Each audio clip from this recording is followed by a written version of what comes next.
भगवान शंकर का पावन चरित्र वर्णन कर रहा है। शिव महापुराण वर्णन कर रही है। एक बड़ा सुंदर चरित्र आता है गौरी शंकर का।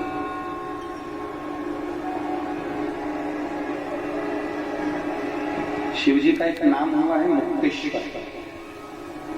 क्या नाम हुआ है? जम के बोलो जरा। मुक्तेश्वर। शिव जी का एक नाम है मुक्तेश्वर।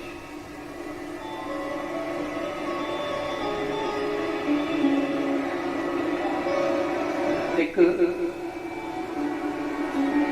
बासी के एक राजा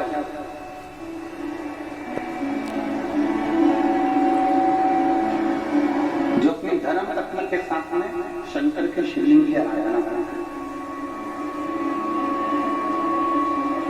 और वो शिवलिंग काय का बनाते थे? भस्म का। काय का शिवलिंग बनाते थे? भस्म।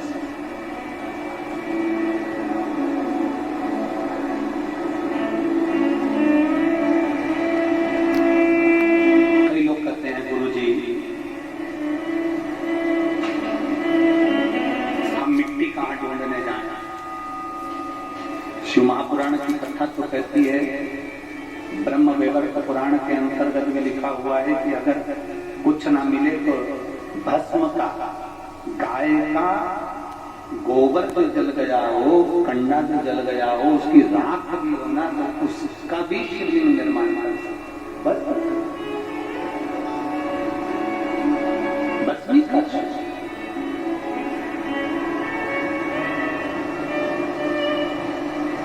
का राजा भस्म के शिवलिंग का निर्माण करता, अपनी धर्म पत्नी के साथ में विराजमान होता, भगवान शंकर के आराधना में डूबा रहता, भगवान शिव का स्तमन करता, भगवान शंकर का गुणगान करता और भस्म के शिवलिंग की पूजन किया करता। दोनों पति पत्नी का नियम था भगवान शंकर की आराधना।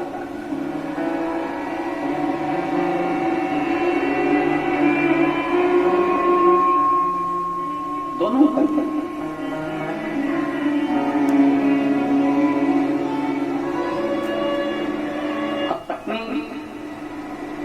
केवल शिव की आराधना नहीं करती थी, गौरी शंकर की आराधना। हमने कई माताओं को देखा, शायद आप लोगों ने देखा कि नहीं देखा, हमें नहीं।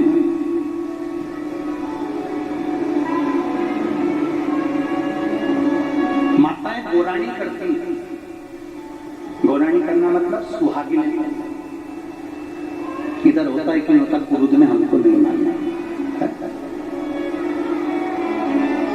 गोरानी करती हैं और जो पूजन करती है उस पूजन में एक गोबर का या मिट्टी का ऐसा गोल थोड़ा सा भाग वहां रखती है और उसमें सिंदूरा चढ़ाती है। सिंदूर चढ़ाती है। अब यहाँ पुरुष वाले करते हैं कि नहीं करते, हमको उसका इस्तेमाल नहीं है। पर जब सुहागिनें करी जाती हैं, गोरानी करी जाती है, तो गोबर का या मिट्टी का गोल बनाया जाता है, उसके ऊपर उसमें सिंदूर चढ़ाया जाता है, तो माता उसमें से सिंदूर अपनी मांग में लेती है।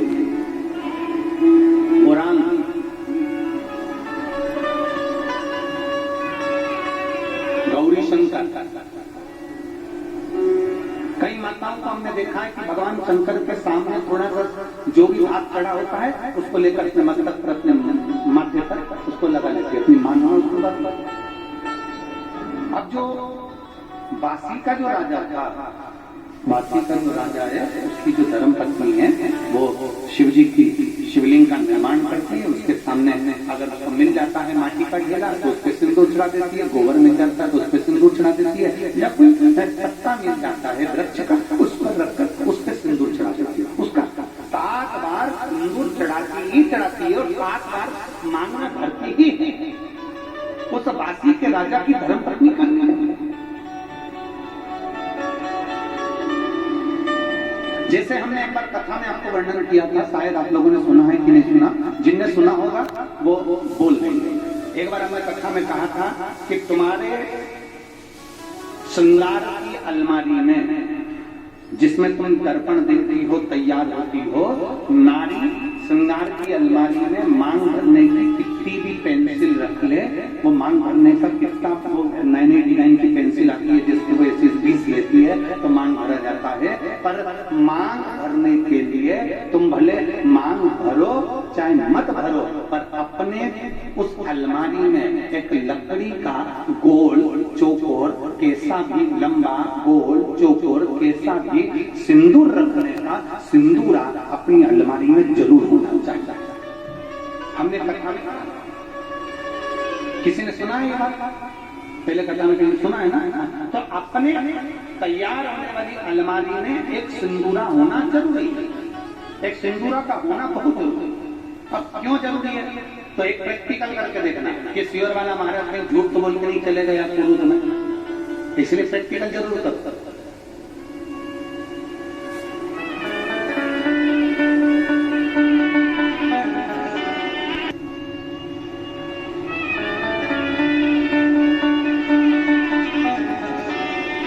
जहां पति पत्नी में आपस में झगड़ा हो रहा हो, बहुत क्लेश रहता, बहुत ज्यादा, दोनों एक दूसरे का मुंह देखना पसंद ना, दोनों एक दूसरे के सामने ना आए, इतना क्रोध जिस पति पत्नी के आपस में रहता हो, अगर पत्नी एक सिंदूरा अगर शंकर जी के मंदिर से पार्वती जी को टच कर पार्वती जी का स्पर्श कराकर सिंदूर उसमें भर कर उस सिंदूरे को अगर अपनी अलमारी में रख लेती है, जहाँ तैयार होती है उस अलमारी में रख ले, और भले वो मांग में लगा रही कि ना लगा रही, थोड़ा बहुत भी लगाया तो ठीक है, ना लगाया तो अलमारी में अगर रख भी ले, 20-22 दिन के अंदर हमको पत्र लिखकर बताना कि उसकी लड़ाई झगड़ा कम हुआ कि नहीं हुआ, उसका आपस में मेल बढ़ा कि नहीं। उस सिंदूर का इतना महत्व है कि वो सिंदूरा प्रेम को आकर्षित करता है। गौरी शंकर शिव महापुराण की कथा चल रही है, जरा ध्यान दीजिए। गौरी शंकर शिव पुराण आप लोगों का स्मरण होगा।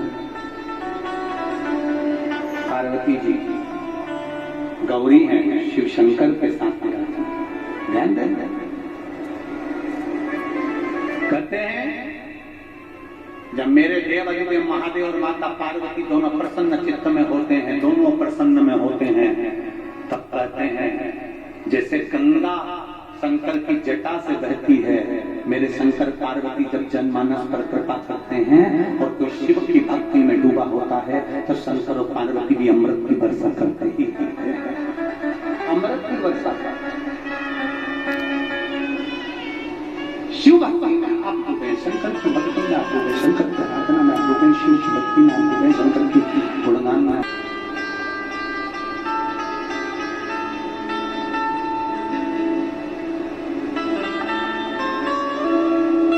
के राजा और रानी भस्म का शिवलिंग बनाते हैं, उसकी पूजन, सबका अपना अपना नियम पूजन करने। गौरानी धरती है, मांग में सिंदूरा ले आते, उसका प्रतिदिन का नियम था, मांग में सिंदूरा ले आने का प्रतिदिन का नियम। एक बासी के राजा वन में भ्रमण करने की और मृगा करने के लिए वासी के जब राजा गए और मृगा करने के लिए जैसे गए, उनको शेरों ने, जंगल के राजा शेर ने उसको घेर लिया, चारों तरफ से शेर ने उसको खाने के लिए आक्रमण किया।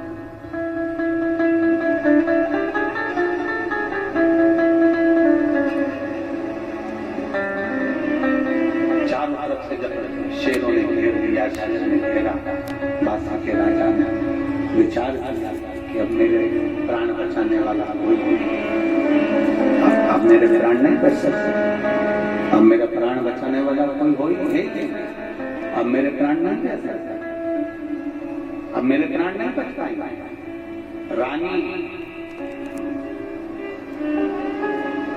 बैठी हुई, उसका मन विचलित, रानी का मन विचलित, और रानी का जब मन विचलित हुआ, आज ऐसा लग रहा है रानी को कि मेरे राजा का कहीं आहित होने वाला है।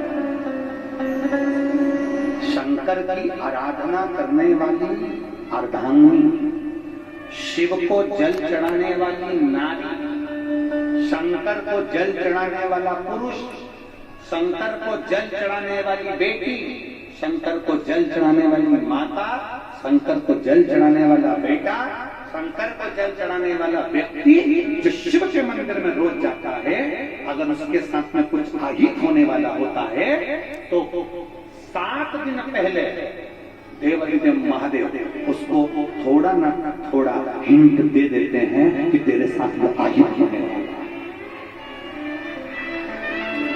तू समझ जा, तू बच जा, सतर्क हो जा। उसको जैसे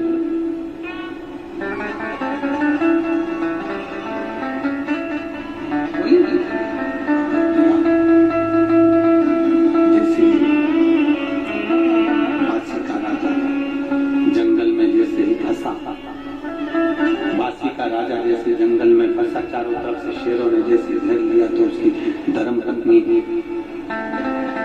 को मन में बेचैनी हो गई। अब मन में बेचैनी हुई तो धर्म पत्नी ने सोचा, मुझे ऐसा क्यों लग रहा है कि मेरा पति कहीं उलझा हुआ, मुझे क्यों ऐसा महसूस हो रहा है कि मेरा पति कहीं फंस गया, मुझे क्यों ऐसा लग रहा है कि मेरा पति कहीं उलझा है, परंतु करूं क्या? बासी के राजा की धर्म पत्नी ने विचार करा, मैं कर क्या सकती हूँ, क्योंकि मेरा जो धर्म से मेरा रजस्वला, और रजो धर्म नारी शंकर के मंदिर में जल चढ़ाने नहीं जाती, रजस्वला नारी भगवान शिव के मंदिर में पूजन करने नहीं जाती। अब मैं रजस्वला नारी, मैं भगवान शंकर के करीब में कैसे जाऊं, मैं शंकर की आराधना कैसे करूं, मेरे पति का क्या होगा, क्या कैसे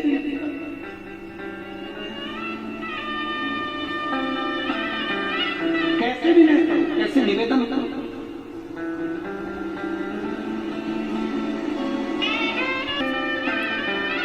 कैसे भी नहीं करूं, कैसे निवेदन करूं।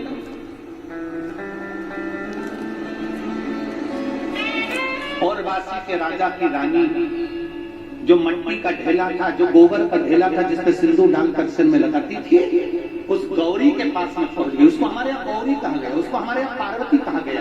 सिंदूरा जो होता है, लकड़ी का जो सिंदूरा होता है जिसमें सिंदूर भरा होता है, जो मांग में दिया जाता है, उस सिंदूरे को हमारे यहाँ पार्वती की गणना करी गई है। उस सिंदूरे को हमारे यहाँ गौरी कहा गया, उस सिंदूरे को हमारे यहाँ पार्वती की गणना, उस सिंदूरे को सती कहा गया, उस सिंदूरे को पार्वती का स्वरूप कहा गया, उस सिंदूरे को गौरा कहा गया, उस सिंदूरे को गौरी कहा गया। कहते हैं 64 योगनियों में जो बल होता है, 64 योगनियों में जो बल होता है, वो बल लकड़ी के सिंदूरे में, जिसमें सिंदूर रखा होता है, उस सिंदूरे में 64 योगनियों के बल के बराबर बल होता है।